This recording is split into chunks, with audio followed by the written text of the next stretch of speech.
Programme में आपको खुशामदीद कहते हैं। मैं असदुल्ला खान हूं। पाकिस्तान तहरीक इंसाफ तो ज़िमनी इलेक्शंस में अपनी कामयाबी को सेलिब्रेट कर ही रही है, लेकिन नून लीग भी इसे अपनी नाकामी नहीं समझती और पीपल्स पार्टी भी 2 सीटें जीतने के बाद खुश है। तो इलेक्शन नताइज किसके हक में रहे हैं और कौन इसको अपने लिए उसमें मुस्बत पहलू तलाश कर रहा है और PMLN को कैसे लगता है कि मुस्बत पहलू इसमें कौन से हैं, इस पर तो हम बात करेंगे ही। लेकिन इसके साथ साथ इमरान खान साहब ने आज बड़ी अहम बातें की हैं, जिसमें उन्होंने बैकडोर राब्तों का जिक्र भी किया है, लेकिन कहा है कि उसमें से अभी तक कुछ निकला नहीं है, उसमें कोई क्लैरिटी नहीं हो सकी, उसमें कुछ चीजें वाज़ेह नहीं हो सकी। मामला कहां पर डेडलॉक का शिकार हैं, कौन नहीं मान रहा, क्या नहीं मान रहा, बहुत सारे सवालात हैं जो प्रोग्राम के पहले हिस्से में आज अपने हम मौजूद मेहमान के सामने रखते हैं। हमारे साथ फवाद चौधरी साहब मौजूद है, पाकिस्तान तहरीक इंसाफ के सीनियर रहनुमा। बहुत शुक्रिया चौधरी साहब। फवाद साहब, सबसे पहले तो ये जो बैकडोर राब्तों की बात थी, मुलाकातों की बात हो रही थी, इमरान खान साहब कहते हैं हो भी रहे हैं, नहीं भी हो रहे, लेकिन इनसे निकला नहीं है कुछ, ये क्लैरिटी नहीं हुई।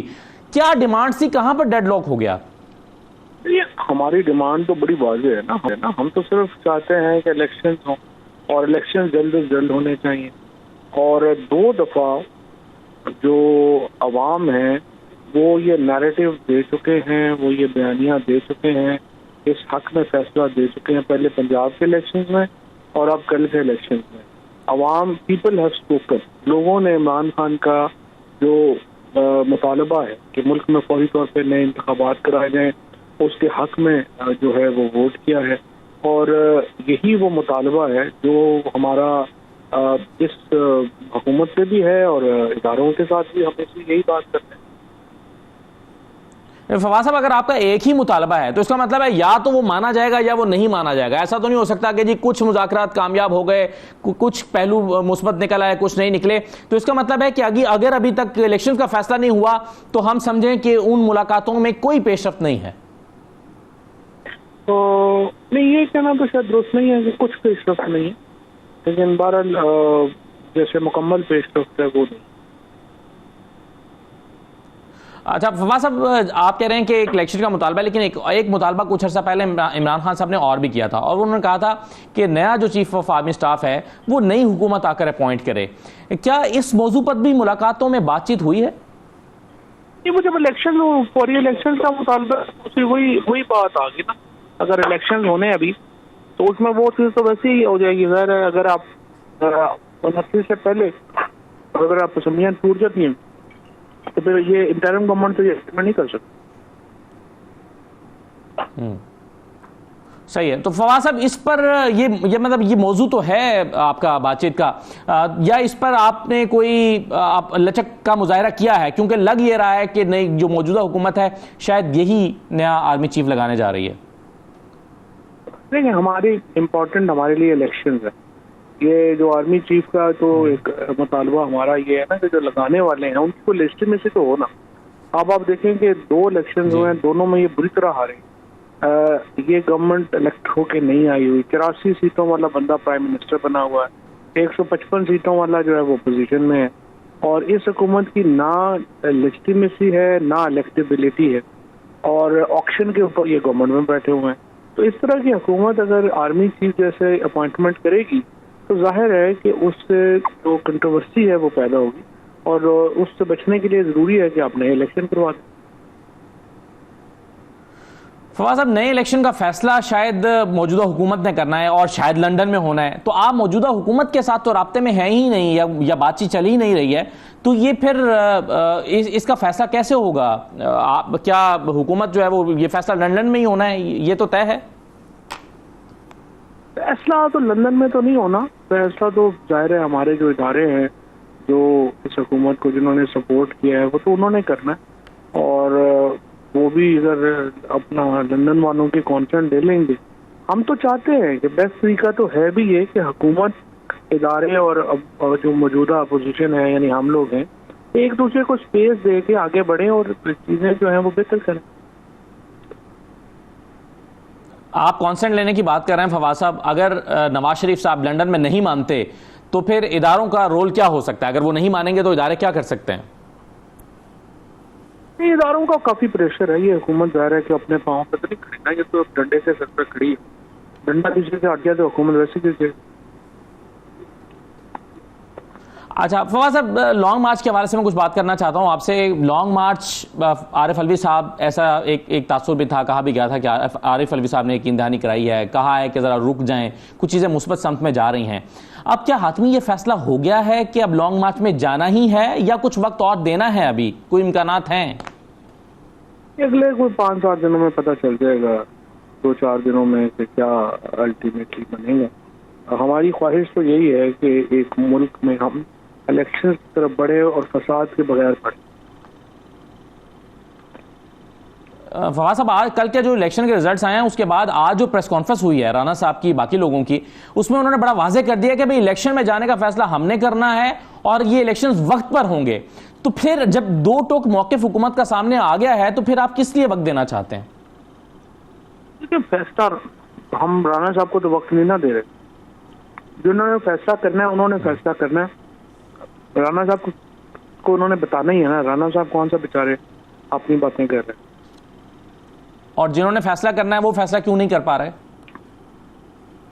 जाहिर है कॉम्प्लेक्स सिचुएशन, और कॉम्प्लेक्स सिचुएशन से निकलने के अपने अपने तरीके हैं, गुफ्तगू है। अब देखते हैं आगे कैसे बढ़ती है। अच्छा साहब, इलेक्शंस के हवाले से आपका जाहिर है आप इसको सेलिब्रेट कर रहे हैं, लेकिन दूसरी तरफ मुस्लिम लीग नून भी ये समझती है कि उनको शिकस्त नहीं हुई। वो कह रहे हैं कि जी हमें भी राना सनाउल्लाह ने बल्कि कुछ सीटों पर तो कहा कि हमारा वोट बैंक बढ़ गया है, पंजाब की जो सीटें थी और उसके अलावा जो सूबाई असेंबली की सीटें, और उसके अलावा वो कह रहे हैं आपको अगर 5.5 लाख वोट मिला है तो हमें 5.25 लाख वोट मिला है। ये भी इंसानों ने ही वोट डाले हैं और ये वोट जो हैं ये भी मैटर करते हैं। कोई इतनी बड़ी आपका डिफरेंस के साथ विक्ट्री नहीं है। देखें, पहली बात तो यह है कि ये कोई भी आप अपने शिकस्त को छुपाने के लिए, अवाम के फैसले से दौड़ने के लिए आप इस तरह की अहमकाना बातें कर लें, आपकी मर्जी है। अदरवाइज तो आप देखें कि इन्होंने सब लोगों ने मिल के सोचा कि ये सबसे कमजोर सीटें हैं, इनके ऊपर हम इलेक्शन करा देंगे, हम जीत जाएंगे और हमारी स्ट्रेंथ बन जाएगी, ये हो जाएगा, वो हो जाएगा। वो इनके मुंह पे पड़ी। अब बजाय इसके कि आप इस तरह की अहमकाना बातें करें और इस तरह जो है अवाम का जो फैसला है उसको इस तरह से आप मेंड करने की कोशिश करें, उसको इस तरह से आप तोड़ने मरोड़ने की कोशिश करें, उसके बजाय आप अवाम का फैसला तस्लीम करें और कहें कि जी हम हार गए हैं और अब हमें मुल्क के नए इलेक्शन की तरफ जाना चाहिए। नून लीग को तो शिकस्त हुई, लेकिन फवाद साहब पीपल्स पार्टी को शिकस्त नहीं हुई। तो आप समझते हैं कि पीपल्स पार्टी का ग्राफ बेहतर हुआ है, वो पॉपुलर हुए हैं, क्या हुआ? देखिए, पीपल्स पार्टी को पॉपुलर नहीं हुए, पीपल्स पार्टी वाले बेशरम जरूर से ज्यादा हो गए। उसकी वजह है कि जिस तरह से ये मलीर में इलेक्शन जीते हैं, इनको तो मेरा ख्याल है शर्मिंदगी से बाहर ही नहीं आना चाहिए था। और जिस तरीके से इन्होंने अपने जुल्फकार अली भुट्टो का नाम के ऊपर जो है ये पार्टी चलाते हैं और इन्होंने हद ही कर दी है कि उनका नाम का बेड़े गर्क कर दिया है जमहूरियत का, हर चीज़ का। और यहाँ पे मुल्तान में ऑब्वियसली डिफरेंट था। वहाँ पे जो पीटीआई का वोटर है उसने एक समझिए कि इस चीज़ को नहीं पसंद किया कि एक वरासती इलेक्शन को हम सपोर्ट करें। अदरवाइज जो है वो कराची में जो इलेक्शन है वो जिस तरह का हुआ उस तरह से तो फिर आप वैसे ही घर पे बैठे नॉमिनेट कर। तो फवाद साहब, क्या आप सही समझते हैं कि एक ही खानदान में तीसरी बार या तीसरी शख्सियत को टिकट देना ये तहरीक इंसाफ की गलती थी और लोगों ने इसको पसंद नहीं किया? लगता तो ऐसे ही है, लोगों ने शायद इसको एक्सेप्ट नहीं किया। क्या आपके पास कोई चॉइस थी इसके अलावा? सर चॉइस तो होती है, एक इतना बड़ा 5 लाख का है, चॉइस तो होती है। फवाद साहब, क्या यही एक फैक्टर था जिसकी वजह से आप मुल्तान में इलेक्शन हारे हैं या किसी और तरीके से भी आप एनालाइज करते हैं इसको? मेरा ख्याल है मेन तो यही था। फिर स्ट्रेस था बड़ा, 3 इलेक्शन हो गए थे ऊपर नीचे और उससे भी एक मेरा ख्याल है उनको स्ट्रेस भी आ गया था शासन को। सही है फवाद साहब, ये कुछ हलकों में आपका टर्नआउट बहुत कम रहा। जैसे अगर चलें, आप कहते हैं कि जी वहाँ पर ठप्पे लगे हैं मलीर में, लेकिन आपका वोटर भी तो बाहर नहीं निकला। 20% सिर्फ टर्नआउट रहा है। इसी तरह से पेशावर में आपका घर है, वो पेशावर आपका घर है, वहाँ पर भी 20% टर्नआउट रहा है। अगरचे वो सीट आप मार्जिन से जीते हैं लेकिन वोटर ज़्यादा नहीं निकल सका। इसको आप कैसे देखते हैं? टर्नआउट क्यों कम रहा? पीटीआई का जितना मकबूल बयानिया है, जितने जलसे इमरान खान ने किए हैं, ये बहुत शायद कुछ हलकों में उतना लाउड होकर बाहर नहीं आया ये वोटर जितना आना चाहिए था। आ ही नहीं सकता था। 3 दफा तो इलेक्शन कमीशन ने इलेक्शन मुलतवी किए। इलेक्शन से एक दिन पहले इलेक्शन कमीशन फिर बैठ गया कि कल पता नहीं हम इलेक्शन कराएं या ना कराएं। जो ओवरऑल माहौल रखा हुकूमत ने वो तो बिल्कुल यही था कि इलेक्शन नहीं होने। वो तो हमने ऑलमोस्ट ज़बरदस्ती इलेक्शन करवाए हैं, तो फिर ये हुआ टर्नआउट जो भी हुआ है ये भी गनीमत है जो हो गया। अदरवाइज जो इन्होंने हशर नशर किया था उसमें कैसे जो है वो टर्नआउट हो सकता। तो फवाद साहब, इसके बावजूद आपके पास कोई ऑप्शन नहीं है, और इमरान खान साहब ने आज भी ये इंटरव्यू में कहा है कि अगर मौजूदा चीफ इलेक्शन कमिश्नर ही रहते हैं तो भी हम इलेक्शन में जाएंगे, तो फिर इसी तरह का रिजल्ट अगर आपको जनरल इलेक्शन में मिलेगा तो क्या करेंगे? ये इलेक्शन तो बाइकआउट तो आप नहीं ना कर सकती, पॉलिटिकल पार्टी के लिए बड़ा मुश्किल होता है इलेक्शन बाइकआउट करना, लेकिन खुद ही को शर्म याबी तो करनी होती है। उनको चाहिए तो खुद ही शर्म करें। एक सबसे बड़ी पार्टी जो सबसे ज्यादा एक यहाँ पे सबसे बड़ी पार्टी है वो जब कह रही है कि आप ऐसे तहत इलेक्शन नहीं हो सकते तो आप हट जाए, दूसरों को मौका दें। लेकिन फवाद साहब, उनको हटाने के लिए जो कानूनी रास्ते इख्तियार किए जा सकते थे शायद वो भी तो नहीं किए गए हैं ना, उसकी क्या वजह है? कोई कानूनी है ही नहीं रास्ता। जो सुप्रीम जुडिशल काउंसिल में रेफरेंस पेंडिंग पड़ा हुआ है 3 दिन के ऊपर, वो दोबारा वो लगा ही नहीं कभी, वो ना हियरिंग होती है ना कुछ होती है। तो एक्चुअली अनफॉर्चुनेटली रास्ता है ही नहीं। यहाँ पे जजेस जो हैं उनका काम करने का तरीका हमारी तो समझ नहीं पाए रहे। कोई अपना आप रेफरेंस फाइल कर दें, वो रेफरेंसेस आते ही नहीं है, चक्कर ही नहीं है। फवाद साहब, आपने कहा कि 4-5 दिन में लॉन्ग मार्च का फैसला होगा, लेकिन वो क्या फैक्टर्स हैं जो फैसला करेंगे कि लॉन्ग मार्च में हमने जाना है या नहीं जाना है या कब जाना है? क्योंकि हुकूमत तो वाज़ेह है कि उसने अर्ली इलेक्शंस में नहीं जाना, तो आप 4-5 दिन में कौन से फैक्टर्स से फैसला करेंगे कि आप लॉन्ग मार्च में जा रहे हैं? एक ही फैक्टर है, फैक्टर ये है कि ये हुकूमत जो है ये अपना ऐलान कर दे कि हम इलेक्शन जो है वो कराएंगे, और इलेक्शन कराएंगे तो फिर जाहिर है कि हम लॉन्ग मार्च जो है नहीं होगा। और अगर आप लॉन्ग मार्च में जाते हैं तो फवाद साहब, तो उसकी कामयाबी के इम्कान कितने हैं? 100%। आपको लगता है कि हुकूमत आपके लॉन्ग मार्च के नतीजे में चली जाएगी और हालात ऐसे पैदा हो जाएंगे? इंशाअल्लाह। सही है, बहुत शुक्रिया फवाद चौधरी साहब प्रोग्राम में शिरकत के लिए। पाकिस्तान तहरीक इंसाफ के सीनियर रहनुमा फवाद चौधरी साहब हमारे साथ मौजूद थे, और वो ये समझते हैं कि अगले 4 से 5 दिन में ये फैसला हो सकता है कि लॉन्ग मार्च में हमने कब जाना है, और वो ये समझते हैं कि लॉन्ग मार्च का इलेक्शन का फैसला जो है वो हुकूमत ने नहीं करना, किसी और ने करना है, और हुकूमत को तो सिर्फ बताना है। लेकिन वहाँ पर मामला क्यों तय नहीं हो पा रहे ये फवाद चौधरी साहब नहीं बता पा रहे हैं। जाहिर है बहुत सारी चीज़ें जो हैं वो इमरान खान साहब भी अपने कार्ड जो हैं वो अपनी सीने से लगाए बैठे हैं। एक ब्रेक लेते हैं, ब्रेक के बाद वापस आते हैं।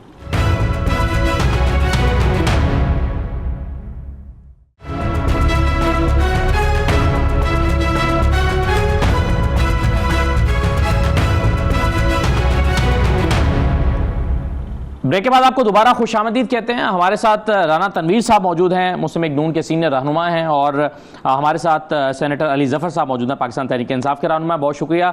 मैं राना तनवीर साहब, सबसे पहले तो ये बताइए, शरकपुर की सीट तो चले आप जीत गए, लेकिन बाकी सीटों पर आप जीत नहीं सके। पंजाब की सूबाई असम्बली की दोनों सीटें जो आपकी थी आप हार गए, फिर नेशनल असम्बली की दोनों सीट्स आबिद शेर अली का तो काफ़ी मार्जिन निकल आया। तो आप कैसे देखते हैं, क्या वजूहात हुई इन इलेक्शन में शिकस्त की? मैं जो मेरे जो एक्सपीरियंस हुआ है या जो मैंने देखा है इन इलेक्शनों में, क्योंकि काफ़ी मैंने वहाँ पे रहा हूँ, तो ये मेरा ख्याल है कि जो प्रोविंशियल गवर्नमेंट है ये बड़ी असरअंदाज होती है। जो बाई इलेक्शन होते हैं, जनरल इलेक्शन में तो खैर केयर टेकर होते हैं, वहाँ तो कोई और फोर्सेज होती है, लेकिन इसमें जो है वो प्रोविंशियल गवर्नमेंट बड़ी असरअंदाज होती है, क्योंकि बेशुमार बाई इलेक्शन अपनी प्रोविंशियल गवर्नमेंट दूसरी प्रोविंशियल गवर्नमेंट में देखें तो इनमें चाहे केपी की हो, चाहे प्रोविंशियल पंजाब गवर्नमेंट हो, पंजाब की हो प्रोविंस की, ये असरअंदाज हुए हैं बड़े बुरे तरीके से। अगर शरपुर की सीट निकली है तो उसमें भी मैं समझता मार्जिन मेरा एस्टिमेट था वो 15,000 के करीब था, जो मेरी आखिर इलेक्शन में देखता हूँ, मेरा अपना हल्का है। तो वहाँ पे मुझे पता था जिस तरह के हर जगह के गांव के या शहर के हालात थे, लेकिन वो आ गई है, कोई 3100 की लीड आई है, तो वो भी मैं समझता हूँ कि वहाँ पे भी असरअंदाज हुए हैं, और काफ़ी चीज़ें थी जो हम तो शोर करने के आदी नहीं है, क्योंकि मैंने तो राना साहब कैसे असरअंदाज हुई है पंजाब हुकूमत, क्या किया उसने, कौन से ज़राए इस्तेमाल हुए? अगर आपके सामने एक मरासला आया हो, मैं मरासले की बात करता हूँ, जो इलेक्शन कमीशन ने कोई शायद 1 बजे के करीब जारी की है, मरासले से मराज बड़ा सख्त ऑर्डर था, उन्होंने कहा कि जी ये जो पंजाब में है, उन्होंने एडिशनल आईजी को शायद एड्रेस किया हुआ है, ये ऑन रिकॉर्ड है, वो बड़ा सख्त था। उन्होंने कहा कि जी स्पेशल ब्रांच के लोग जो सफेद कपड़ों में होते हैं वो पोलिंग स्टेशनों के अंदर क्या कर रहे हैं, उनको फौरन वहां से निकाला जाए। ये प्रोविंशियल जो स्पेशल ब्रांच है पंजाब की, वो पोलिंग स्टेशनों के अंदर थी। दूसरी जो प्रिजाइडिंग अफसर, वो क्या कर रही थी सर? वो यही कर रहे थे। वहां क्या कर रहे थे अब्दुल्ला साहब, आप कमाल कर रहे हैं कि इलेक्शन कमीशन को पता चल गया कि अंदर ये वो गड़बड़ कर रहे हैं, धांधली कर रहे हैं, तो उन्होंने ये कहा कि ये अंदर क्या कर रहे हैं, स्पेशल ब्रांच के बंदे क्या कर रहे थे अंदर, मुझे बताएं।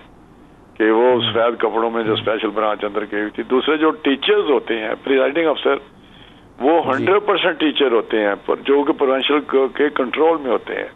प्रोविंशियल जो एजुकेशन का है महकमा, उसके अंदर होते हैं 100%। वो लगाए जाते हैं और वहाँ के कैंडिडेट से पूछ के लगाए जाते हैं कि कौन किस जगह लगाना है, क्या होना है, किस तरह होना है। वो एक लिस्ट जाती है और वो जो लगाने वाले हैं उनके पास एक लिस्ट सिलेक्ट करते हैं। लेट से 4000 बंदा है टीचर, तो उसमें से अगर 500 की ड्यूटी लगने सिलेक्ट वो करते हैं इनका कैंडिडेट, और वहां पे वो लगे जो कि जहाँ कहीं होता है, फिर जहाँ इनका जोर चले वहां बोलेंगे। मगर राणा साहब, क्या आपके ख्याल में इससे इतना बड़ा फर्क पड़ा कि आबिद शेर अली साहब के हल्के में जैसे फर्ज कीजिए कि 24,000 वोटों का फर्क निकल आया और आबिद शेर अली साहब ने अपनी शिकस्त तस्लीम भी कर ली, तो क्या ये फैक्टर इतना इंपॉर्टेंट था कि इतना बड़ा फर्क पड़ गया इससे?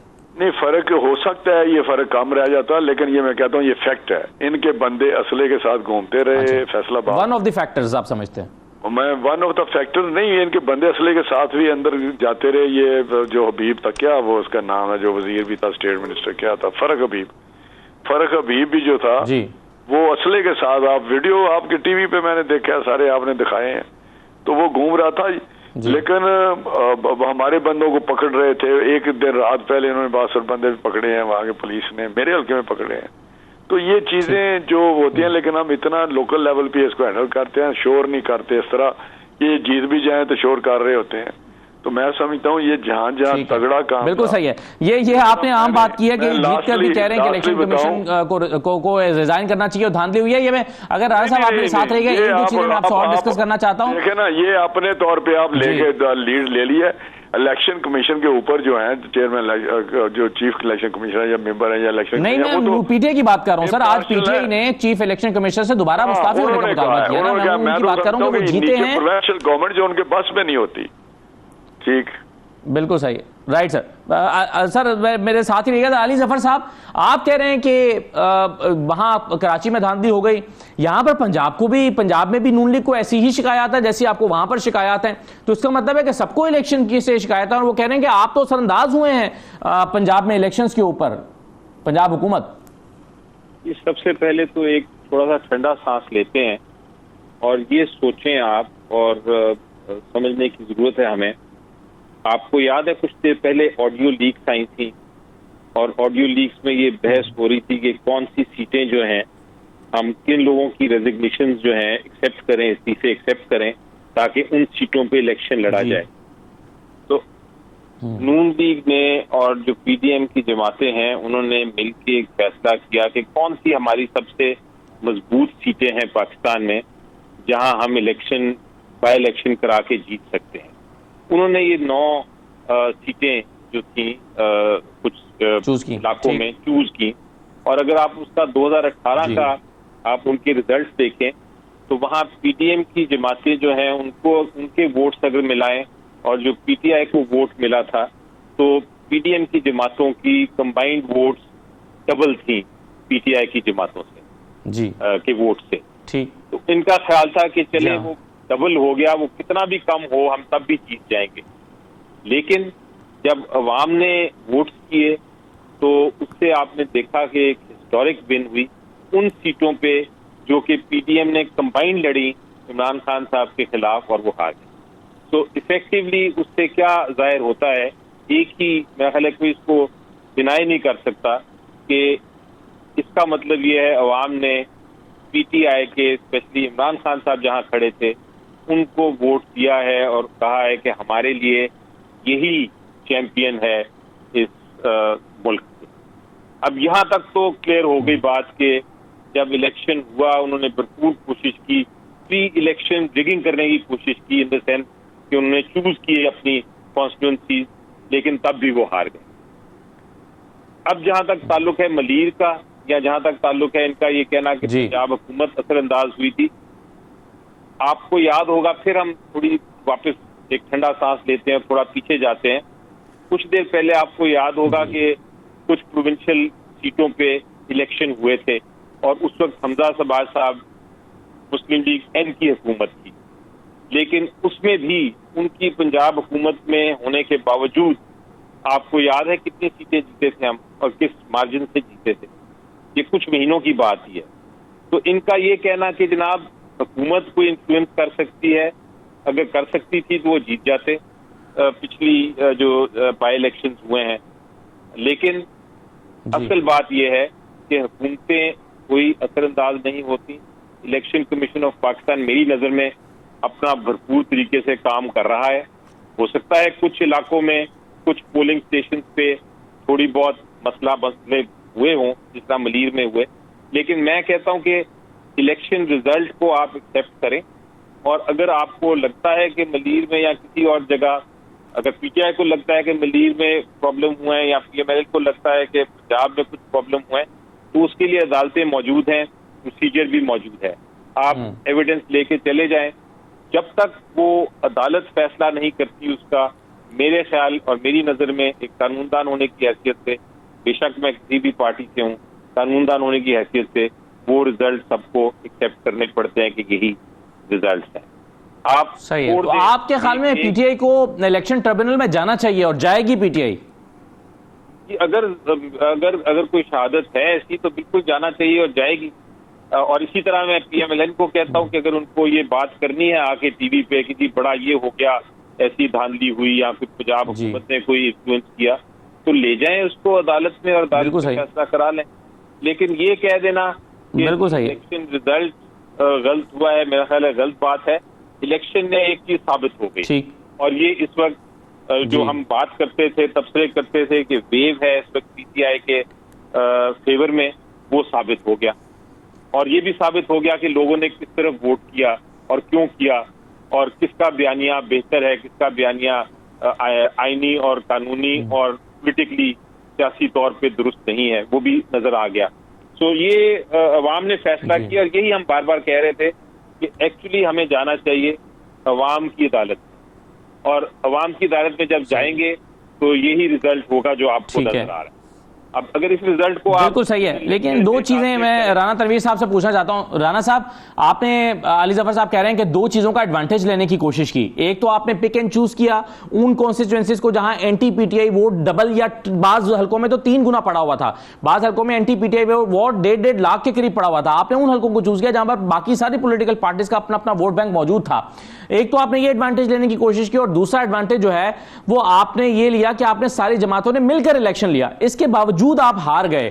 तो ये एक बड़ी अलार्मिंग सिचुएशन नहीं है? अगले इलेक्शन में जब आप जाएंगे तो आपने जाहिर अपना इलेक्शन अलग अलग जमातों ने अपने अलग अलग प्लेटफॉर्म से लड़ना है, कैसे मैनेज करेंगे इसको? देखिए सर, मैं कहता हूं अली जफर साहब बड़े काबिल वकील हैं, लेकिन इन्होंने कभी इलेक्शन तो लड़े नहीं है किसी कंस्टिट्यूएंसी से जो इनको जो वो एक्सपीरियंस जो प्रैक्टिकल होता है। या अब मैं इससे कोई ये नहीं कोई बड़ी ये मैं उससे ये लेता हूँ एडवांटेज या प्राइड वाली बात है। मेरा मैंने तो नाम 79 जब से मैं कॉलेज से निकला हूँ, 79 ऑनवर्ड लोकल बॉडीज, तमाम लोकल बॉडीज इलेक्शन खुद फिजिकली लड़े हैं, तमाम जितनी जनरल इलेक्शन लड़े हैं मैंने। तो मुझे, और बाई इलेक्शन भी अगर मेरे हल्के में को आए हैं या जिले में आए हैं तो मैंने वो भी किए हैं। तो मुझे पता है कि ये इलेक्शन कमीशन बिल्कुल फेयर कर रहा है, इम्पार्शियल है, और काफी इम्प्रूवमेंट है उनकी। जो पहले इलेक्शन कमीशन होते थे वो ओवर ए पीरियड अमेंडमेंट्स करके उनके एक्ट में, इलेक्शन रूल्स में, इलेक्शन लॉज में बेहतरी लाई है। हर को ने, पीपल्स पार्टी ने कुछ की, कुछ हमने की, इन्होंने भी कुछ करने की कोशिश की जो शायद नहीं कर सके थे। लेकिन मैं जो बात कर रहा हूँ कि चीजें दो तरह देखी जाती हैं। एक वहां पे किस तरह हो रहा है, एक हमारा कल्चर है, दूसरा प्रोविंशियल गवर्नमेंट असरअंदाज होती है। अगर वो क्या हमजा साहब नहीं चीफ मिनिस्टर थे तो नहीं हुए, तो वो एक वन ऑफ द फैक्टर कि हम ओवर कॉन्फिडेंट थे, और उसी तरह इन्होंने चीजों को लिया जिस तरह इन इलेक्शनों में हमारी क़यादत ने कोई इतना इसमें ऑर्गेनाइज किस्म की कैंपेन नहीं चलाई, कोई हमारी क़यादत अवेलेबल भी नहीं थी। अब बात लंबी हो जाए, मेरे हल्के में जहां प्रोविंशियल इलेक्शन हुआ है शरकपुर में, मैं बताऊं इमरान खान साहब ने जलसा किया, खुद उन्होंने जलसा किया वहां पे।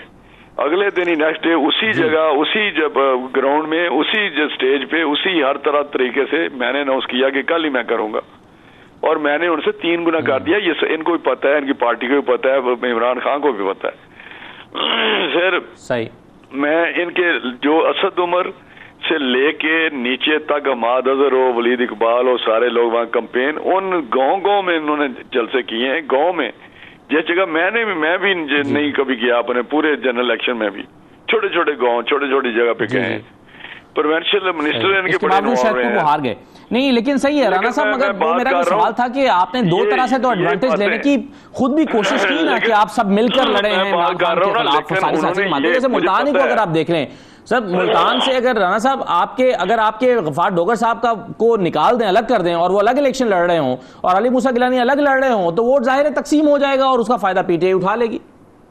आप हर जगह पे ये ना करें। मेरे हल्के में तो ना कभी पीपल्स पार्टी का कैंडिडेट हुआ है, ना कभी उन्होंने हमें वहां पे कोई पार्टी इनकी एग्जिस्ट करती है ही नहीं है, ना कोई दूसरी पार्टियां। मैंने तो किसी से नहीं कहा कि कोई पीडीएम का एक लफ्ज जरूर है, लेकिन हमारे पंजाब में तो पीडीएम का इतना है ही नहीं है। आप दुरुस्त कह रहे हैं, लेकिन कुछ हल्कों में तो ये फैक्टर है ना सर, जैसे मर्दान में था, जैसे पेशावर में है, जैसे यहाँ पर मुल्तान में है। पेशावर में क्या हुआ जरा पूछ लें उनसे जाके। ये मुझे इस पे बहस वाली बात नहीं है कि हमारा नुक्ता नजर है कि ये बात इलेक्शनों में प्रैक्टिकली वहां पे चीफ मिनिस्टर जो हुकूमत है केपीके उन्होंने असरअंदाज हुई है। मैं आपको कह रहा हूँ हुई है, आप जाके चेक कर लें किस तरह हुई है। ये चीजें चलती रहती हैं, लेकिन ये कहना कि पिटीशन कर दें, देखिए ये चीज एक होती है कि हुआ क्या है, एक होती है एक्सेप्ट करना। मैंने सारी जिंदगी जो रिजल्ट है आराम से, चाहे लोकल पार्टी हो दूसरे, मैं कहता हूँ बिल्कुल ठीक है, हो गया सो हो गया, आप छोड़े इसको, फिर देखा जाएगा। लेकिन मसला ये है कि रही बात आइंदा के इलेक्शन की, बाई इलेक्शन रिजल्ट, उसका माहौल, उसके पीछे जो होती हैं चीजें, मामलात टोटल डिफरेंट उनका होता है, जिस तरह चीजें चल रही होती हैं। लेकिन जब जनरल इलेक्शन आएगा, मैं अली जफर साहब को यकीन दिलाता हूं कि यही बिल्कुल देख लें, इलेक्शन आने ही है, साल बाद आ जाए, 8 महीने बाद, जब भी आने हैं, जो टाइम है, तो ये पता चल जाएगा इनको कि पीटीआई की पोजीशन क्या होती है। इतनी भी क़यामत नहीं टूट पड़ी जिस तरह ये कहते हैं, क्या पता नहीं क्या हो गया। अब चीजें मुख्तलिफ हैं, हम देख रहे हैं, सारी चीजें इंशाल्लाह बेहतर हो जाएंगी और हम लोगों को बिल्कुल सही है। राणा साहब, मैं आपसे लॉन्ग मार्च की बात भी करना चाहता हूं, लेकिन पहले जो आपने बात की कि इतनी भी क़यामत नहीं टूट पड़ी, आज राणा सनाउल्लाह साहब ने भी अली जफर साहब कहा है। उन्होंने कहा कि अगर आपने 5.5 लाख वोट लिया है तो हमने भी 4,80,000 वोट लिया है, तो कोई इतनी क़यामत नहीं है कि आप अगर 5 लाख वोट ले रहे हो, हमारे 50,000 वोटर नहीं निकल रहे, वोटर उनका भी 5 लाख वोटर निकला है। तो ऐसा नहीं है कि उनकी ग्राउंड में सपोर्ट खत्म हो गई है। हाँ, थोड़ा सा ज्यादा आपने वोट ले लिया और आप ज्यादा जीत गए। ये बिल्कुल, इसको कोई डिनाई नहीं कर सकता कि वोट उनके पास भी हैं। ये तो अगर वोट ना हो तो फिर वो सियासी जमात क्यों कहलाएं, या वो सियासी मैदान में आके क्यों मुकाबला करें। मुकाबला यही होता है कि एक पार्टी जीतती है, एक पार्टी हारती है, लेकिन हमारी जमहूरियत में यही है कि जो भी ज्यादा वोट ले जाए सीट उसी की होती है, और उसी को समझा जाता है कि वही और वही मेजॉरिटी उसी की फिर हुकूमत बनाती है। यही जमहूरियत है। ये कह देना कि हमारे पास वोट है, इसको तो कोई डिनाई नहीं कर रहा। वोट हर एक के पास होते हैं, और कुछ के पास ज्यादा, कुछ के पास कम, और कुछ के पास सबसे ज्यादा जो सीट जीत जाते हैं। तो इसको तो मकसद है कि हमें ये जमहूरियत का हुस्न मैं समझता हूँ है कि हर किस्म की पॉलिटिकल पार्टी होती है, हर किस्म के नजरिया लोग रखते हैं। नहीं सर, लेकिन मेरा सवाल यह है ना कि जब आप अगर किसी पार्टी से मजमूई तौर पर 60-70 हजार वोट ज्यादा ले लें, तो उस बुनियाद पर आप ये कैसे मुतालबा कर सकते हैं कि अब ये साबित हो गया है कि लोग फ्रेश इलेक्शंस मांग रहे हैं। यानी इस जो हमारे पास वोट काउंट आया है, इससे आप इस नतीजे पर कैसे पहुंच रहे हैं कि इलेक्शन फ्रेश होने चाहिए?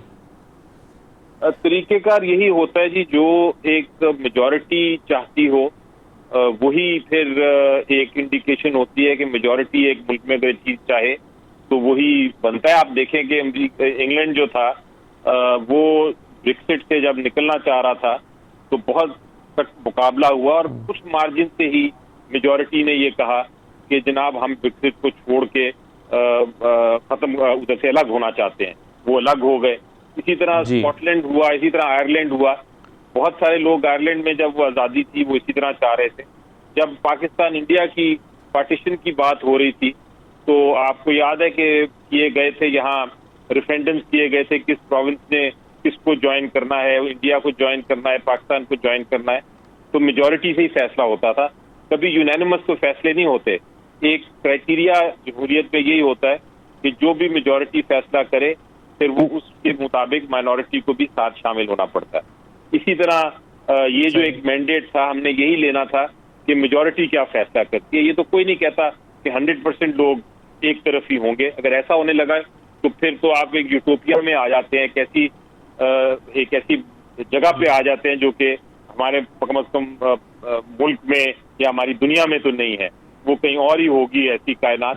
लेकिन जहाँ हम एक्सपेक्टेडली बात करें अगर तो मेजॉरिटी ही फैसला करती है। ये एक जूरिस्प्रूडेंस है, इससे आगे मैं क्या कह सकता हूँ। सही है, हमारा जमहूरी निज़ाम ऐसे चलता है। सरदार लतीफ़ खोसा साहब मेरे साथ मौजूद हैं, बहुत शुक्रिया। आप अगरचे दोनों सीटें जीत गए हैं, पीपल्स पार्टी जीती है और हौसला अफजा है पीपल्स पार्टी के लिए, लेकिन पीटीआई ये कह रही है कि आपने जब जनरल इलेक्शन में जाना है तो अकेले अकेले जाना है। ये आप सिर्फ इस वजह से जीत पाए हैं कि आपने बाकी सियासी जमातों की सपोर्ट ली है, कहीं पर एमक्यूएम की ली है, कहीं पर नून लीग की ली है। यहां पर भी गफ्फार डोगर साहब अगर अलग खड़े होते मुल्तान में तो शायद आप सीट ना जीत पाते। तो आप अगला इलेक्शन तो नहीं जीत पाएंगे, पीटीआई का यह ख्याल है, जब आप अलग अलग जाएंगे। देखिए, पहले तो पीटीआई की मुझे समझ नहीं आती है कि ये चाहते क्या है। देखें, इस तरह से जत्थों से ना तो इलेक्शन का अनाउंसमेंट होती है और ना ही अनाउंसमेंट होगी। इलेक्शन अपने वक्त पे होंगे, ये मुझे समझ नहीं आती है। मोहतरम इमरान खान साहब पहले तो 123 सीटों से पीटीआई ने इस्तीफा दे दिया। अच्छा, फिर जब स्पीकर साहब ने बुला के और 11 सीटों पर इलेक्शन करवाया तो फिर ये हाईकोर्ट चले गए इस्लामाबाद में और कहा जी en bloc resignation or no resignation in the eyes of law. Ali Zafar साहब खुद उसमें वकील हैं और इन्हीं का वो जो है बयान अलफी भी उन्हीं उम्मीदवारों की तरफ से लगा हुआ है कि ये जो अली जफर साहब का तो नुकता ये था कि ये गैर कानूनी तरीके से मंजूर हुए, कानूनी तकाजे पूरे नहीं हुए, इसमें कानूनी तकाजों को पूरा किया जाए, उनका मौक़िफ़ ये था। नहीं, जरा फिर से पढ़ लें, मसख ना करें प्लीज। उसमें इनकी अवेयरमेंट्स जो है, इनकी नॉलेज जो है वो ये है कि ये en bloc resignation or no resignation in the eyes of law. इसलिए हमारे इस्तीफे हमने दिए ही नहीं है, क्योंकि एन ब्लॉक कोई इकट्ठे इस्तीफे जत्थे की शक्ल में इस्तीफे जो है वो कानून की नजर में कोई इस्तीफा नहीं होता। ये इन्होंने कहा है, जरा पढ़ लें दोबारा। ये सिर्फ ये नहीं है। अच्छा चलें, ये मैंने ये लाइन तो नहीं पढ़ी, लेकिन मैंने वो प्रोसीडिंग चूंकि कोर्ट में खड़े होकर अटेंड की थी, सारे आर्गुमेंट तो अली जफर साहब यही देते रहे हैं कि सर जी कानूनी तकाजे पूरे नहीं हुए। तरमीन अल्लाह साहब को कहते हैं हजरत, मैं आपको कोट अनकोट बता रहा हूँ, ये खुदारा मसला कीजिएगा, बैठे हुए अली जफर साहब पूछ ले इनसे। इन्होंने लिखा है en bloc resignation or no resignation in the eyes of law. ये बयान अल्फी दिया हुआ है इन्होंने इसके साथ कि जो जत्थे की शक्ल में जो इस्तीफे दिए जाते हैं वो कानून की नजर में इस्तीफे होते ही नहीं है, लिहाजा हमारे इस्तीफों को मुतसव्वर कानून में किया ही ना जाए। तो ये एक तो डाइकोटमी समझ। फिर दूसरी बात ये है कि एक तरफ तो ये जाने को तैयार नहीं है, कहते हैं इस असेंबली का हम हिस्सा नहीं बन सकते हैं, चोर डाकुओं की ये जो है समाज का बना हुआ है वगैरह वगैरह जो भी कहते हैं। फिर उसके बाद ये है कि ये बाई इलेक्शन में हिस्सा भी ले रहे हैं और मोहतरम इमरान खान साहब MNA अभी तक हैं अभी तक। तो ये 7 सीटों पर क्या खड़ा होने की कर रहे हैं, क्योंकि ये जब तक वो इस्तीफा ना दें उस सीट से और इनका इस्तीफा मंजूर ना हो तब तक ये एक भी सीट पर ये असेंबली में नहीं जा सकते। तो ये इन्होंने कौम से मजाक किया है, इस सारे प्रोसेस से मजाक किया है, इन्होंने एक्सचेकर का नुकसान करवाया है, इन्होंने एक अफरा तफरी और इंतशार की कैफियत बनाई है। देखें, पीपल्स पार्टी ने तो 2 सीटें अपनी इजाफा किया है कौमी असेंबली में। हम तो पार्लियामान की बेतौकीदी नहीं कराना चाहते और ना हमने कभी तसव्वुर किया है। पार्लियामान का मतलब है अवाम और नास पाकिस्तान की। यही एक इमरानी मुआहदा है पाकिस्तान का और रियासत की तारीफ में सिर्फ हम जैसे वैसे खोसा साहब, आपके ख्याल में क्या फर्क है पीपल्स पार्टी और पीएमएलएन में कि पीपल्स पार्टी के कैंडिडेट जीत गए और पीएमएलएन के कैंडिडेट्स हार गए? हालांकि आप दोनों इत्तेहादी हैं और एक ही जैसा रद्द-ए-अमल अवाम का है, या तो आपको बहुत पसंद किया जा रहा है या आपको नहीं पसंद किया जा रहा। तो पीएमएलएन हार रही है, आप जीत रहे हैं, फर्क क्या है? नहीं, देखिए, ये एक जीत का सोच छोड़ देना। पीटीआई तो एक सीट भी नहीं जीती, एक सीट भी नहीं जीती, इसलिए कि ये नेशनल असेंबली में मोहतरम इमरान खान साहब 6 सीटों से जीत कर भी मेंबर नहीं बन सकते नेशनल असेंबली का, क्योंकि वो ऑलरेडी सिटिंग मेंबर है। और वो एक मेंबर जो है जब सिटिंग होगा या तो वो छोड़ेगा और उसके बाद वो एक सीट पर जाएगा, बाकियों से वो जो है मुस्ताफी वो खत्म हो जाएगी। तो ये मजाक है, कौम के साथ मजाक है, जमहूरियत के साथ मजाक है, आइन के साथ खिलवाड़ हो रहा है। ये आप इस तरह क्यों नहीं? लेकिन खोसा साहब, जब आप इसको कैसे फिर देखते हैं कि जब इन्होंने लोगों से कहा कि आप हमें वोट दें, मगर हम आपके वोट के नतीजे में पार्लियामेंट में आपकी नुमाइंदगी नहीं करेंगे जाके, लोगों ने फिर भी उनको वोट दिया? क्यों वोट दिया लोगों ने फिर? इसका मतलब ये नहीं है क्या कि लोग इमरान खान के इस मौके को सपोर्ट कर रहे हैं कि उनको फ्रेश इलेक्शन चाहिए? देखें, ये थ्रो अवे वोट्स होते हैं, थ्रो अवे वोट्स, जाया करना वोट। ये एक नहीं, सुप्रीम कोर्ट की बहुत सारे ऐसे नजायर और फैसला जात हैं। ये थ्रो अवे वोट्स हैं, अवाम ने जाया किए हैं अपने वोट। ये जमहूरियत से उनका जो है अकीदा उठता जा रहा है। ये जो जमहूरी जमात का अपने आप को बहुत बड़ा सरबराह कहते हैं, ये जमहूरियत की तज़हीक कर रहे हैं। जब थ्रो अवे वोट्स आप नाली में, कचरे में फेंकते हो, गटर में फेंकते हो वोटों को, तो ये तज़हीक है जमहूरियत की और उस आइन की और उस अवाम की भी तज़हीक है। मुझे बताएं कि इससे क्या ये मकसद हासिल करेंगे? आपने बात की, ये सारी की सारी सीटें पीटीआई की थी, माफ कीजिएगा। अगर हम जीते हैं तो ये पीटीआई की हमने 2 सीटें ली हैं, और अगर पीटीआई यानी इमरान खान साहब अपनी 6 सीटों से जीते हैं तो वो इन्हीं की सीटें थी, और वो जीते भी नहीं है क्योंकि ये पार्लियामेंट में तो जा नहीं सकते इन सीटों के साथ, ना ये जाना चाहते हैं। तो फिर ये अवाम को क्या मजाक बना रहे हैं, अवाम के साथ ये क्या खिलवाड़ कर रहे हैं? इस तरह से क्या आपका ख्याल है कि जो है नया इलेक्शन हो जाएगा इस तरह से? अरे भाई, इलेक्शन अगर नए करवाने हैं तो खुदारा आप आइएगा पार्लियामेंट में, आप बैठें, आप कवानीन की इस्लाह करनी है तो जत्थों पे और सड़कों पर नहीं होंगे, ना ही ये जो है जुलूसों से होंगे, ना ही धरनों से होंगे। तो आप क्यों मजाक बनाते हैं? लेकिन इस बात के लिए इमरान खान तैयार है सर। वो कह रहे हैं कि हम 4 से 5 दिन में फैसला कर लेंगे। अभी फवाद चौधरी साहब हमारे साथ हैं, वो कहते हैं 4-5 दिन में फैसला कर लेंगे। मगर मैं एक छोटा सा ब्रेक लेता हूँ। राना तनवीर साहब से मैं पूछना चाहूँ कि ये क्या करेंगे आप जब इमरान खान आ रहे हैं, तो वो कह रहे हैं इसी महीने में मैं आ रहा हूँ, क्या होगा, उसको कैसे संभालेंगे इस प्रेशर को, और किस किस की मुआवनत लेंगे, और क्या सबकी मुआवनत आपको मिलेगी इमरान खान के ऊपर क्रैकडाउन करने के लिए? ब्रेक लेते हैं, ब्रेक के बाद वापस आते हैं।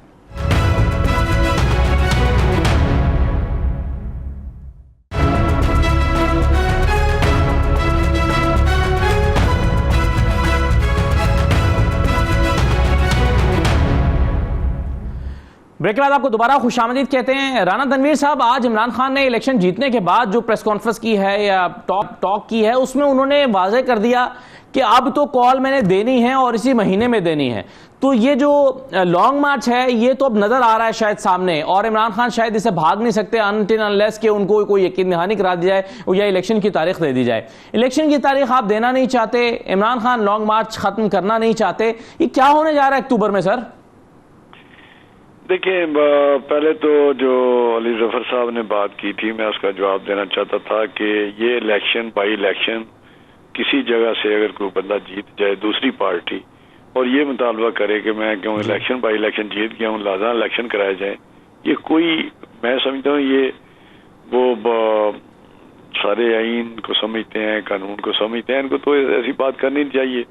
ये तो नहीं था कि मैंडेट इन्होंने दे दी, मिसाल ब्रेक्सिट की, वहाँ पे ये इशू और होते हैं जहाँ रेफरेंडम होता है, जहाँ पूछा जाता है कि आपकी क्या मर्जी है, अलहदा होना है, आयरलैंड ने नहीं होना, क्या उसका होना है, सऊदीया क्या होना है, तो क्या इन्होंने मिसाल दिया, मुझे तो उसकी कुछ समझ नहीं आई।